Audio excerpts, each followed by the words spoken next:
Now, as we move into this next section, we're going to just talk a little bit more with the presenters.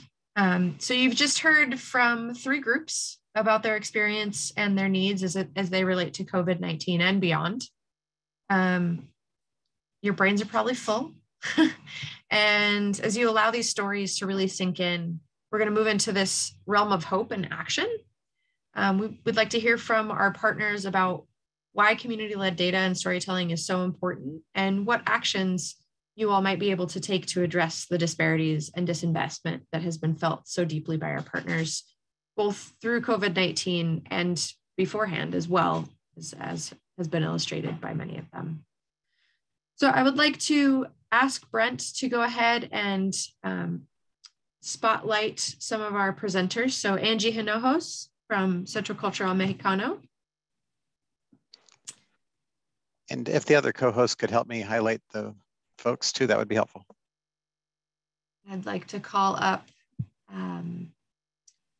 Amijah Smith from King County Equity Now.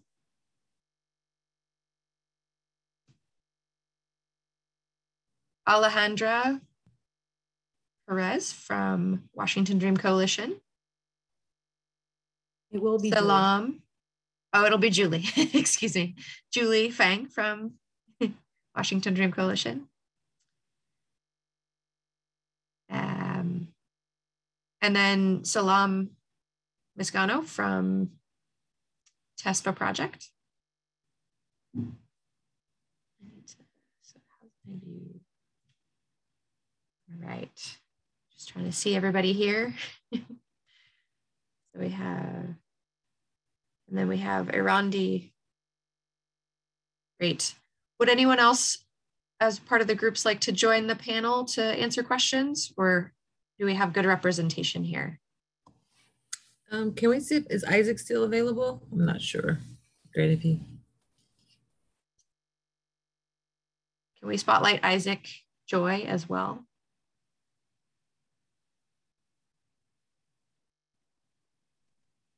We might have lost him. Yeah, I'm not seeing him. Not seeing him. All right. Okay, no worries. Great. Well, as I was saying, our brains are full. We've heard from all of you, lots of stories, lots of really important information that is really highlighting the realities of disinvestment over the course of history, as well as white supremacy, as well as social and economic systems that are not working for many in our community. And so to move us to a place of really what actions can be taken and why it has been so important that community-led data and storytelling is invested in, and how we can improve that in the future. So the first question I would like to ask, if one of two of you could help respond, is why community-led data and storytelling?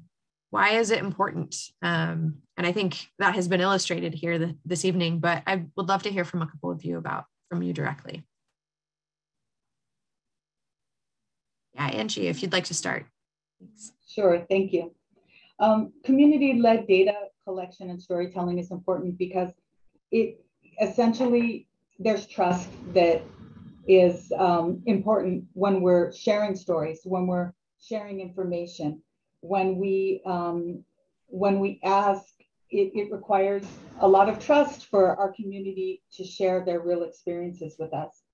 And community-based organizations are often have that direct working with communities directly. And so very often we see a lot of the direct needs and trends that happen in real time, and very often before they reach the notice point of our institutions, because we're working every day directly. And so we're seeing it right there. And then we can advocate in that case.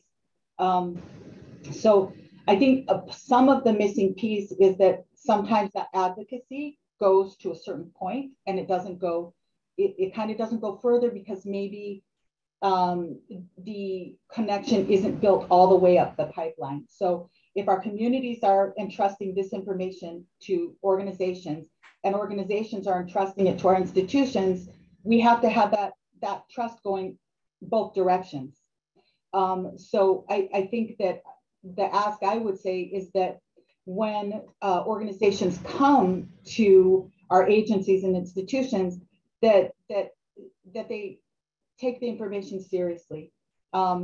You know, we very rarely raise the alarm just to raise the alarm. We raise the alarm because we see a real need that is going to get worse, and we can see where it's going. And we see that, you know, at the beginning of the pandemic, we were advocating a lot. All of our groups probably were advocating for very specific things, and it took months, and in some cases over a year, for those actions to be addressed.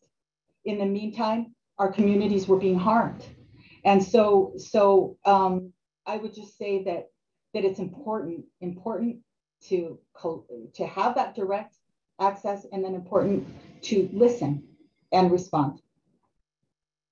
Thank you, Angie, and all of you for being bridge builders in that way. I really, you know, have been deeply moved working with you all through this past year, and it's instilled in me even more of an understanding of why it's just so important to put community in the driver's seat and really allow the storytelling and the data collection to be owned by community, narrated by community, and utilized by community to gain access to the services and things they need, resources they need. So Amijah, how about you on this question?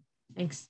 Yeah, thank you. I agree with Angie. And I also want to say thank you, Robin. I feel like throughout this process, you've been very respectful in hearing, because, you know, I'm gonna be matter of fact, but really hearing what the needs are for the Black community in particular in this research. And I think I just really appreciate that, because people don't all do that. Not that they don't want to, but they don't also know how to. So thank you.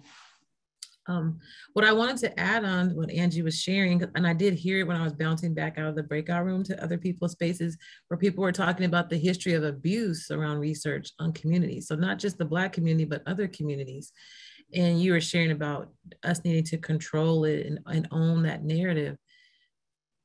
You know, it's about we all know how to hear it from our community because we understand it. We're not looking at our community as though from a deficit base, because we also are impacted by that. So when we are going to move a narrative forward, not from a deficit base, but from real need, but also from a base of resilience and innovation. And oftentimes the research isn't moved in that way, talked about in that way. Oftentimes larger institutions and systems will come in here and take our innovation, and we don't get the credit for it. So it's important for us not to only own it, control it, you know, and drive it, but we also have to be credited for our information. So that's the reason why. And we can drive our policy because we have the data, we have the information. Now let's drive some policy that can align with it.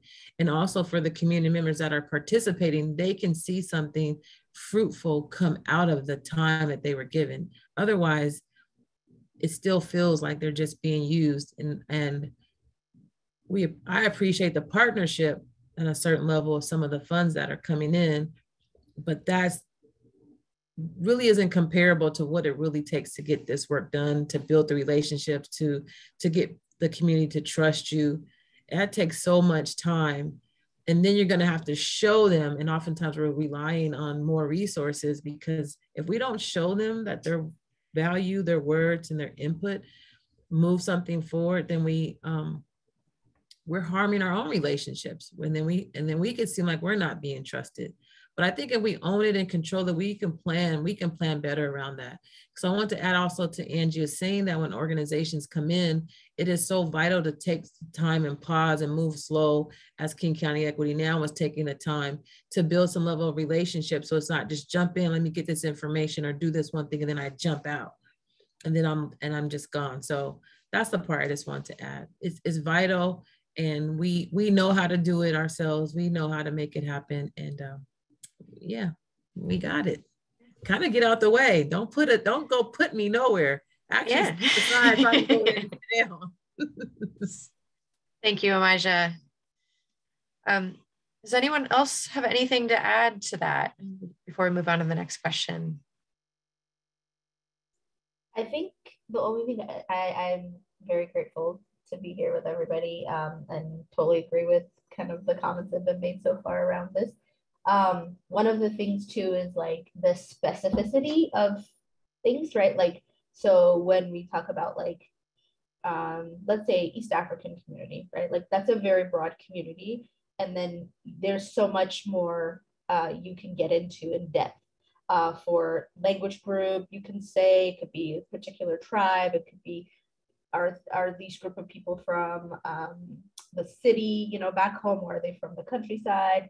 All of those things. And so I think when something is community led, it does allow for those specificities that doesn't happen if the researcher is, let's say, doesn't have that personal experience, doesn't have that in-depth understanding of the culture. So then there it becomes a little bit more a broad statement about like, oh, East Africans do this, or East Africans have that. And it's like, there's so many different levels, a different understanding of what that means and how people relate to each other in that community. So I think it allows for that narrow, but it's also very, it goes deeper.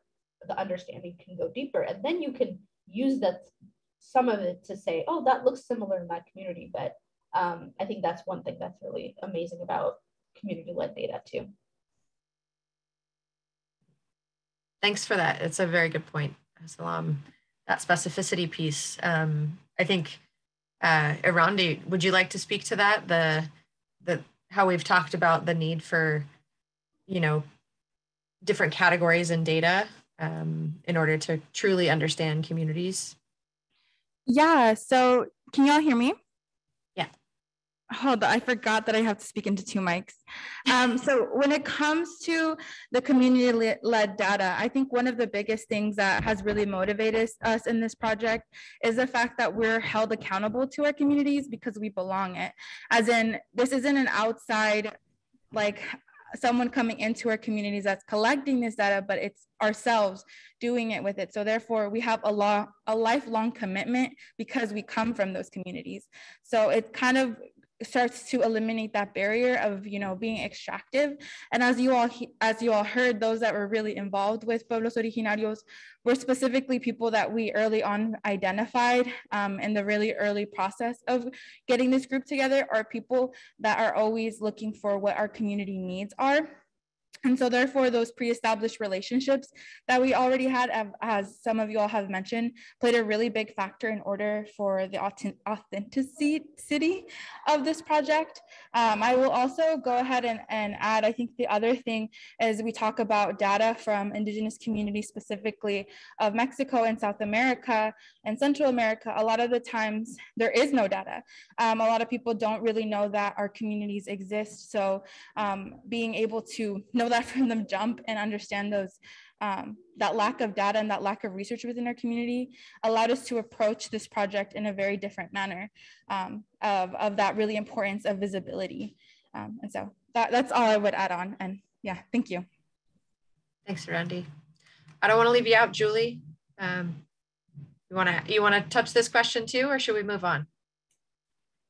We can move on because I think I have Great. an answer that can touch on both questions, if that's okay. Wonderful. Yes. So I wanted to actually, for the sake of time, move into the question about policies or institutions you hope to educate or influence. So, you know, many of you all have these beautiful products that you've created as a result of gathering stories and putting them together. Where would you like to share them? And is it possible that folks in public health who are here today could help that process happen? So maybe you can start with that question, Julie. Yes, absolutely. Yes. First, I just want to +1 to what everybody has been saying about authentic relationships being the thing that is foundational to this work that we do. And to move on to the question about policies and action.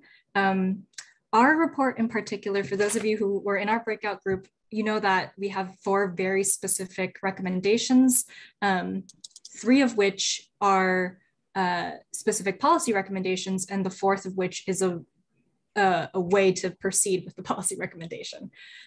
So we do have these like particular policy goals that we're going to be advocating for, and you know, the next however long it takes to get there. And in the next legislative session particularly, we are going to partner with a lot of policy orgs, because WDC is not a policy org, to help us like implement them, to help us advocate for them, to help us connect with policymakers, et cetera. I don't want to promise this because we don't have the date set yet, but we do have a possible event with YSN coming up in January, where we can, where we're going to share out some of the policy recommendations more in depth. But for now, I think it would be amazing if everybody listening could share the report out on their platforms, whatever they have access to share out the stories that we've held in this container. We've been honored to hear throughout these 2 years, really. And the last thing I'll say is to really think about not just the policy goals that we have, but also the narrative and mindset goals, that the reason that we have these policies and that have these stories is because we're trying to build a different cultural narrative about undocumented immigrants that is centered on, you know, trust of the community, that's centered not just on hardship and grief and trauma and all of this, but also of wisdom and community care. Gracefully said. Thank you, Julie. Would anyone else like to add to that? What institutions? I think of your project, Salam, specific to providers. Can you speak more to that? Sure. I think the way that we thought about, so our final deliverable is a toolkit, and it's a toolkit that you know, includes like an 8-part series, a podcast series. So there's some just storytelling that way that we'll do. And then we invested a lot of time in our project doing lots of different kind of data collection, some of which we already had. So when Julie was saying like, oh, we've been collecting data for like 2 years, it's a similar experience, because we were you know, holding these community meetings every week around COVID, and we're recording them. Mostly we were initially recording them because some folks can't attend, so we were just sharing that out with people. But later on, I think like we were realizing, oh, this is kind of like sort of a time capsule of like how information was being shared in community, but also like how concerns and things like that were changing over time, and how we responded to that as a group. And so we'll have all of those, the data, the sort of the podcast and everything like that. But when it comes to kind of like, what is the takeaway? What are we asking providers, organization, decision makers to consider? Yeah, we thought of those specific 3 audiences or tracks, you can call them. And so, you know, one of the things we presented for those who were in our presentation today was around organization. Like what should organizations be thinking about when they are working with this community? And so, you know, a couple of the things that we're thinking about is like, when we think about, so I work for the school district, and one of the things that I do in my job is partnership. Like that's a big part of what I do. And whenever we're thinking about partnership, you know, a lot of time we're thinking of like a formal nonprofit or a CBO or something like that. That's what we're thinking. But a lot of the time, community leadership doesn't exist in that kind of box. And so as an agency, we're already very much limiting ourselves to who we're working with and who we're considering community. So for the Amharic speaking Ethiopian community here in King County, faith-based organizations are probably one of the strongest network where you can tap into. And that's also like where you don't see a lot of partnership with agencies. And so that's one of the considerations of how can organizations start to build those relationships. They might not be as easy as, you know, looking up an email address for the church and emailing. Like that's not going to go down very well. But with enough investment, that those relationships can be so powerful, because you not only are reaching a large number of people, but you're reaching people who are very much sharing these values and faith together. And then they also have these leaders who have powerful voice in the community, who can really carry the message, right? Like if you can build that relationship and trust, like everybody was saying. So those are some of the things that we're thinking about. And what are some of the very specific things people can do when they're thinking about it, going beyond kind of what we are, because I consider myself like someone who works in public sector and nonprofit, and there's like a certain thing that we think of as partnership, what that means, and questioning ourselves when we are not thinking of those kind of very culturally or religious specific partnerships that we could be tapping into. So just like opened up a whole new resource that I think, and hoping people can see that as a resource. Yeah, definitely. Thank you. Anyone else want to jump in on this question, or should we move to the actions that you hope people will take? I would like to. I'll jump. Oh, sorry. Go ahead, Imagine.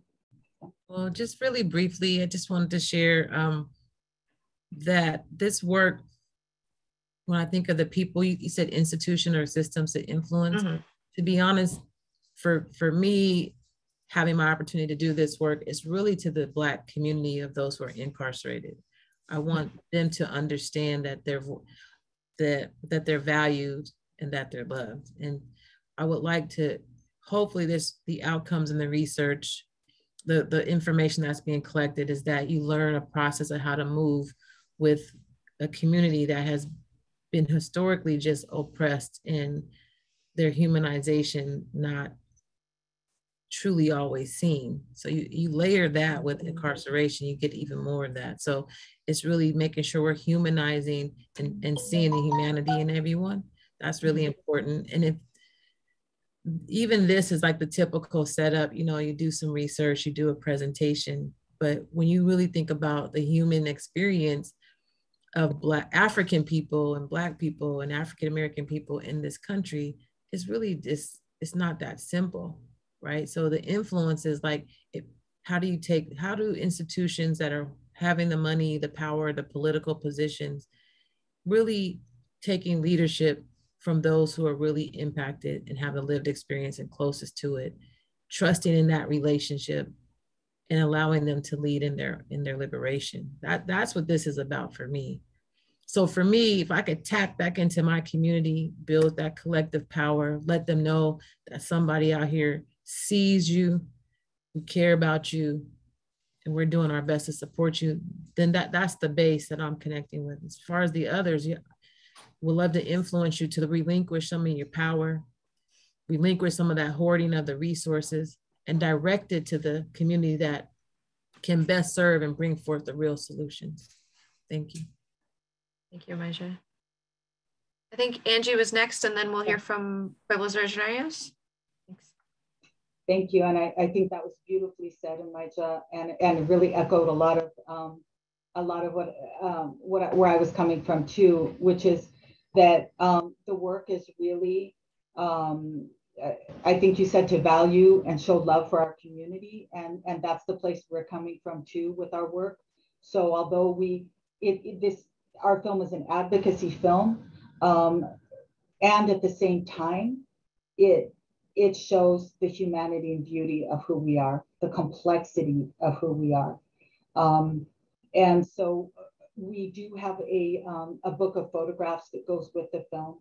And for me, that's sort of the kind of the call and response, or the counterpoint to the film. You hear something in the film, and then you see this book, and it just kind of shows the big full picture, which is beautiful. We're a complex community, and our ultimate goal is the same. I'm going to echo, it's empowerment of our communities.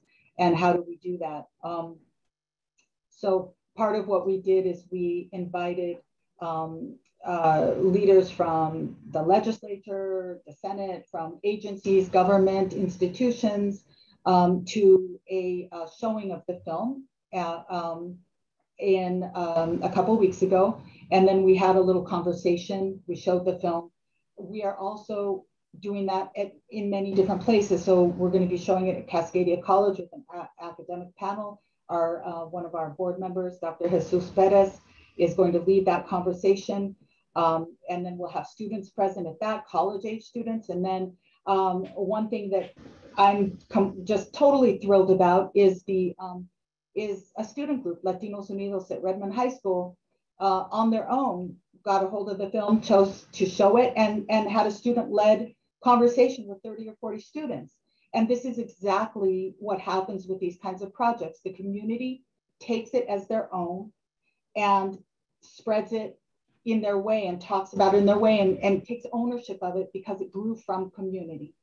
And that's, I think, part of the message that I hear in a lot of different things that people are saying. Thank you. Rondi or Saiwa, jumping in there?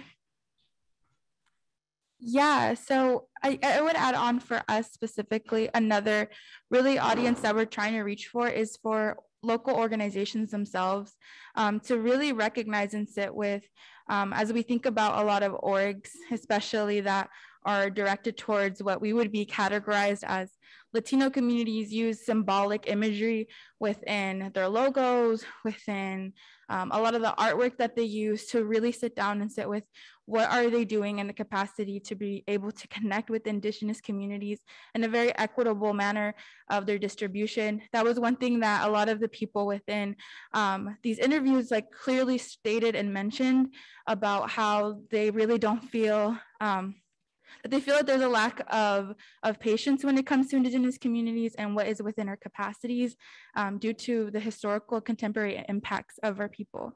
And then I'm going to pass it to Saiwa to see if she would like to add on. Yeah. Hello, everybody. Yeah, where else would we want to see it? Honestly, like it would probably be everywhere, to be fair. Just because a lot of times our work, especially in Quechua, like we go to fairs, we see people from Montana, Idaho, who knows, you know, Western Washington. And every time they talk to us, they're like, where are you from? They assume Native American from the US, or they assume Latino or Latina, you know, Latinx, in the way that it's not represented as Indigenous. But then when they hear, oh, we're Indigenous from South America, it's like mind blown, you know?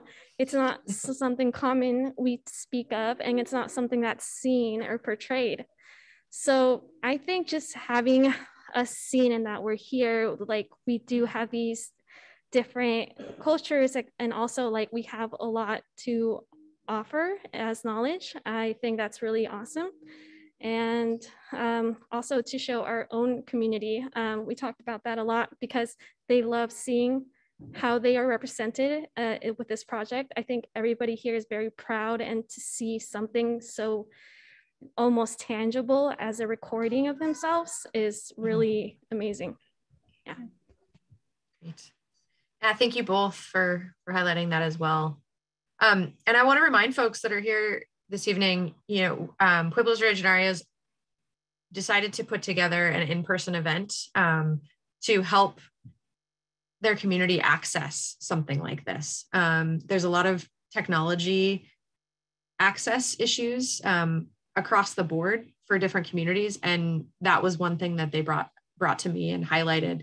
And so I know there's been a little bit of work in the county to address that, but I think that's something that we also need to consider as we live through this time where there's a significant need for access to technology. So just want to name that as well. So we're getting close to time here. And if you each could just touch briefly on what actions you hope people will take based on your findings or the work that you're doing. That question's a little oversimplified, but if you can think of what's the first thing you hope people will do or take away from what they've heard from you here this evening. We'll just go around, we'll wrap up then. May I jump in, please? Only yes. Because I do need to leave to go pick up my son from school. Oh, yep, there we go. Yep. So I will have to jump in after this, but I just want to be part of the recording. I really would hope that for those who have a loved one or someone on the inside in Washington State to share the opportunity. The link is in the chat to share the opportunity with them, to know that there is truly people within an organization that really truly care about their experiences, and to be to connect, to try to be build and be part of that support network, and to also want to take leadership to better understand how we can support them, thinking about advocacy, holding relationships closer together. I just want to put that out there. And I also want systems to understand, as I said before, to share resources, share power, and really listen to the folks who are impacted, particularly the Black community, for our issues. There's so much anti-Blackness in the way these systems move. To partner with King County Equity Now, build some relationship to better understand, and to move with humility, and to understand that we do have to deal with our justice system, our carceral systems, and all the systems to really center humanity, and to understand to see our humanity as we move forward. I would hope that this tonight is not just, oh, we did a presentation, we heard some nice words. This is people's lives on the line, and the Black community is we're still fighting for equality and liberation in this country. Thank you. Thanks, Amijah. Travel safe. Who else would like to go next on this question? I think some of you touched on it briefly, but I want to give that opportunity. And here's Pueblos Originarios at Daybreak Star, the folks that are there in person, fully vaccinated, COVID safe space. Salam, I see you unmuted. You want to jump in? Yeah, I wanted to share, I think the biggest thing is that, like, one is, I think it was Angie who talked about this earlier about, the fact that as community-based organizations or groups, we have this access that maybe agencies might not have, larger organizations might not have. And, but I think what I want to say is it doesn't make the work of collecting these stories easy at all. It's still a lot of work to figure out how to best do it. And I think in some ways, actually, the fact that, and I think someone talked about this, you're held accountable in a way that's higher because you are of the community. So, if I am not thinking about that, these are folks I engage with, I see on a weekend. These are people I shop with, go to church with. So it's like, it's very important. So it makes for an interesting work, and so, but all of that to say that, like, now that we've sort of compiled these things and created products that we can share with, a lot of time, like, yes, our own community, but then also this broader community we're hoping to reach. One of the things that I would ask is, and I'll put my, and maybe Rachel could also put her contact information in the chat, is, invite us in so that we can share what we have learned and all the work that we've done and all the stories that we've collected that people have been, a lot of time, like, for example, in the podcast, I was talking to folks who've never been part of something like this, where they were being recorded and all these photographs and all this stuff was happening. And there's a lot of trust that they were putting in order for us to have this story. So I just want to honor that by sharing it with as many people as possible. And so, part of the way you can help us is just giving us ideas for where we can take this toolkit, these stories that we have, so that we can have a broader impact. Really, like, what, and that's a broad, maybe it's a little vague, but really what we're looking for are, what social services or public health agencies and groups of people that we can reach. And so we would love to be invited to those spaces, for you to share the toolkit when it comes out, and things like that. So, and I'll also share our trailer for our podcast on there, so you can keep an eye on it as we have more episodes on there. So I think that's probably the most tangible thing people can do, and reach out to us for more conversation. It's not you know, we have this toolkit and it's there and it's just like this thing that never changes. No, like there's lots of data you'll see on there. If you have questions about it or you want to explore some other stuff, let us know, because it's, you know, in some ways the community owns the data, and also it's meant to like hopefully get other people also in to think about data and to like keep building on it. We think this is a good start, but we think there's lots more to be done. So that would be my ask. And I will be putting up everybody's contact information as the last slide. So you can put that in the chat, and the next slide will have that as well. So Angie, yeah, we'd love to hear from you. Thank you. I think what I would like to leave people with is that all of the communities that you're seeing here, we all contribute to the greater good of the whole community. We are in every community, we contribute, we have value, we are brilliant, we're visionary, we are hardworking, we're leaders, we are just the complexity of it that every other community has. And so I just really want to call that out, because sometimes we get put into the kind of boxes. And it goes back to just the humanity of every person. So I would like to leave it with that, and to also say that if we want to see real systems change, like we say we want to see, that is going to require leaders from all of our communities, representation. There is no other way to do this. And that is representation from the very top to every level in between.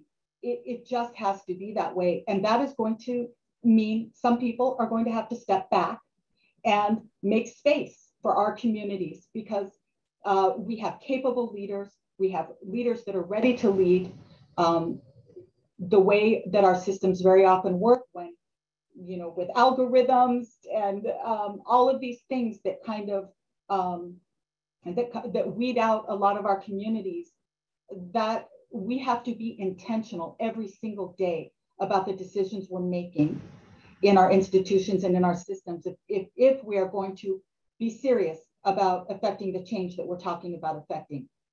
So I'll leave it there. Thanks. Thank you, Angie. How about Julie? What do you hope folks, what kind of action you hope folks will take? Yeah, I touched on this a little bit already, but just to reiterate, listen to undocumented immigrants, listen to your fellow community members about what they need, and boost their stories and their voices, and, you know, just be in community in all the ways that being in community means.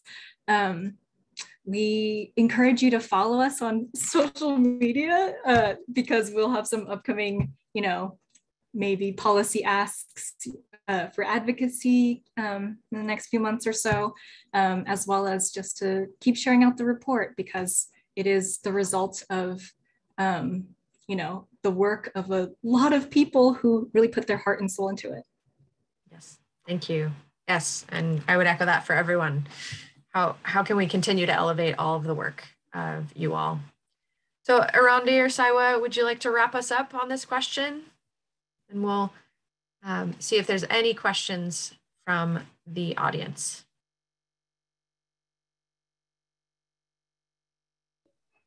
Okay. Wait, because this will be translated. Hear you. Could you repeat what you just said, Robin? I think I was having a difficulty with audio. Oh yeah. So the final question is, what kind of actions do you hope people will take based on your storytelling?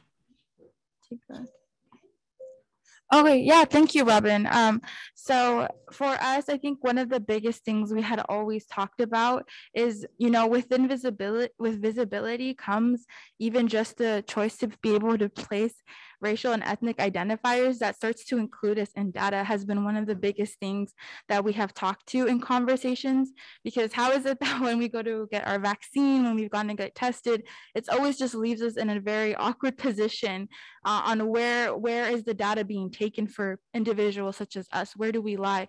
And how we know that many of this data is not being 100% truthful, especially when we talk about the different layers and the different factors of how Indigenous people are impacted by racist systematic structures here in the United States, but then as well as in our home territories. And so I think that was one of our biggest conversations and reoccurring themes that we've gathered. I think another one is, how do we start to make a lot of these applications, such as rental assistance, such as applications for the, I think another one that we commonly saw was during this time was food access. Like, a lot of those applications are not being created in a way that our community is being able to have it accessible to them. And if anything, it makes it so that a lot of our communities overworking themselves, doing free labor for local governments in order for these applications to be made. And so that makes it very difficult. And so that was another really big thing, recurring things in our conversations. But I don't know if Saiwa, you would like to add on? Yeah, no, it was actually the same. I just had we're in the trailers, we'll see more personal stories to just recount what we found. But yeah. All right, thank you. But yes, I think overall, what you all have said definitely encompasses a lot of what we've also said throughout our conversations. But those are definitely the two biggest ones, like, I wanted to emphasize. Thank you. Well, I think this has been a very rich conversation, thinking about, you know, where does this information, where do we go from here? Where do these stories and data and information go? And how do we continue to elevate the voices of URL's communities? Because that is, like Angie said, making space for leadership and representation in the overall narrative of what the experience of COVID-19 has been. Through these last almost 2 years now, is the only way that we can address the issues that exist in our systems and policies. So thank you all for your presentations this evening, as well as all of the efforts that you've made over these last year, and prior to the year before you actually applied for the funding. Many of you were already supporting community and creating really significant supports. So thank you all for your work. So the last slide that I have is some information about each of the different organizations and contact information. So I really invite all of you who have joined us this evening to bear witness to these realities and these stories. As you digest these stories, really, like, think about the data and information shared with you this evening. Think about these powerful insights that each of our partners here have shared with us this evening, and consider how you as an individual and you in your role within a broad array of organizations that have joined us this evening, consider how you might take action to support policy and structural changes that address some of the inequities that have been talked about. So this contact information is here and available. We will send out the slide deck to anybody who has registered. And I will also send out my contact information. I am happy to be a bridge to any of these communities to share or create opportunities to have these conversations further in different venues. So that's both for our presenters tonight. Feel free to reach out, ask me if I can make a connection for you, and then as well as any of our audience this evening who might want to connect with these fine folks that I have had the honor of developing relationships with. So with that, we will close a few minutes early, but thank you all again for being here.